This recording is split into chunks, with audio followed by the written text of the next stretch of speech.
Well, good morning. Happy Thursday. Welcome back to this ongoing reflection on the book of Hebrews, the letter to the Hebrews, the sermon to the Hebrews, which is a big celebration of Jesus. And it's written in the 60s to help those who were going through some sort of crisis. Yesterday, I made the point that this is not a beach book, right? It's heavy lifting. I recently read a James Patterson novel. James Patterson has sold, 300 million copies of his books, something absolutely off the charts. And so I had not read one. So the chapters, it turns out, the chapters in a James Patterson novel are all like 2.5 pages long. Alex Cross is his protagonist, and so I read this book, and I kept waiting, in one sense, for it to start. I didn't care, didn't draw me in. There wasn't a lot there. So, he's only sold 300 million copies of his book, so I should not be criticizing him. He's figured out what people are after. But the letter to the Hebrews is not a James Patterson novel. It's not light reading. It's dense, it's nuanced, it's complicated, it's rich. And so we can't read it with the Cubs game on and think we're going to figure out what's going on. So yesterday I noted that one of the things about the book is that there's points and subpoints and subpoints, and you got to work to keep these things straight. And then we looked at one of them. So after celebrating chapter 1, Jesus is, the air, he's the creator, He's the sustainer, he's the radiance of God's glory, he's the exact representation of his being, he's bigger than, better than anyone and anything. After that, we move into this argument in chapter 2 that in light of who he is, and in light of the fact that you would obey a lesser person than Jesus, how much more should we obey Jesus? And then we get this brief little break, and this is what we looked at, this personal warning in which the writer says, how will we escape this crisis? How will we escape if we neglect so great a salvation? And I said, look, neglect suggests that the way we fall, the way we spiritually slide is not a radical U-turn. It's neglect. It's failing to feed our soul. It's failing to do the right things. It's a slow fade.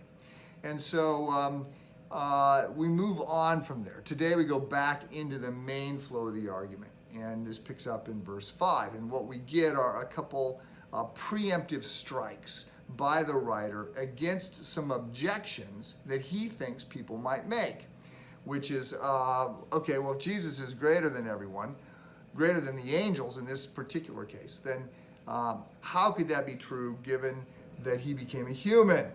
So you get a little Platonic thought here, right? The physical world is bad. That's common thinking in that era. And so he addresses that, and then he also addresses a second thing. How could he be greater than the angels? Because he dies, and the angels don't die. So these are not our concerns, right? Today nobody cares about this. Like nobody says, well, I believe in Jesus, except he became a person, and so he's less than the angels, and so he can't be the greatest being. Look, we don't think about these things. We're much more materialistic. We're much more utilitarian than people were. We actually, it's an odd thing, and it's changing a little bit. It used to be, 70s and 80s in particular, maybe into the 90s, you could be considered a well-educated person without having any understanding of the spiritual world. And that just had never been true before. It's true in the West today, largely true in some of the former Soviet bloc countries. Was true, obviously during the Soviet era in those kind of settings. But it was not true then. And so this was an argument. And so we get this discussion about this.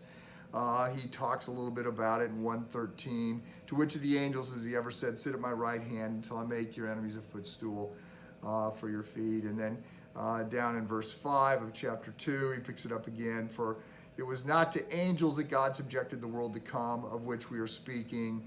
And then he says it's testified somewhere, which is sort of he knows where it's testified. And his Psalm 8 is what he's going to refer to. His writers, his listeners know. He's writing to a Jewish audience. They know their Old Testament really well.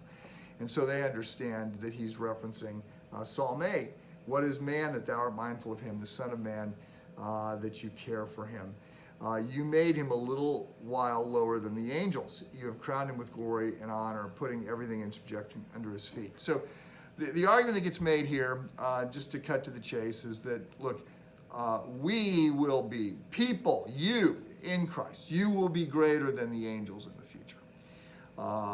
And Jesus is actually, the fact that he died actually adds to who he is. Verse 9, we see him for a little while, was made lower than the angels, namely Jesus, crowned with glory and honor because of the suffering of death. The fact that he suffered and died, the fact that he did that, his humiliation, his willingness to serve actually makes him greater than the angels who can't die. So, look, here's the deal. You're going to hear in the book of Hebrews 100 ways and 100 different angles, the writer pounding home the idea that Jesus is greater than anyone else. Today it would probably be Jesus is greater than, I don't know, capitalism.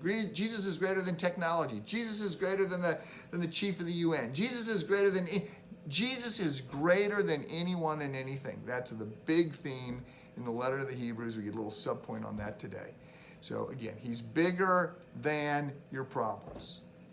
Have a good day.